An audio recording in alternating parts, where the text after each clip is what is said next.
Hello বন্ধুরা, আশা করি আপনারা সবাই খুব ভালো আছেন। আজকের আপনাদের জন্য নিয়ে চলে এলাম প্যানকেক রেসিপি। আসলে ছেলের স্কুলের বিভিন্ন টিফিনের চার্ট অনুযায়ী নতুন নতুন জিনিস এখনও বানানো শিখতে হচ্ছে, তার মধ্যে এটাও একটি। কিভাবে বানালাম বা কী কী লাগছে দেখে নিই। প্রথমে লাগছে আটা, চিনি, দুধ, বেকিং পাউডার, বেকিং সোডা, কাঁঠালি কলা, একটু বাটার ও ভ্যানিলা এসেন্স। প্রথমে ড্রাই জিনিসগুলো ভালো করে মিক্সিতে ব্লেন্ড করে একটা ডাস্ট তৈরি করে রাখলাম।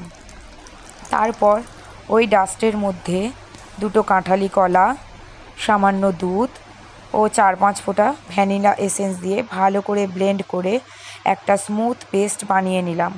ভিডিওতেই আপনারা দেখতে পাচ্ছেন কিভাবে আমি বানাচ্ছি বা কতটা দিচ্ছি এবং কতটা স্মুথ একটা পেস্ট বানানো হয়েছে।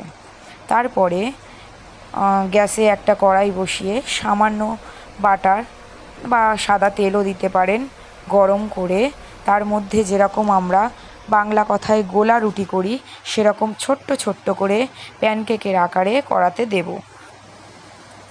তারপরে এপিঠ ওপিঠ ভালো করে করে একটু কালার ধরলে আমাদের রেডি প্যানকেক। কেমন লাগলো আপনারা জানাবেন আর বানিয়ে বলবেন কেমন হয়েছে।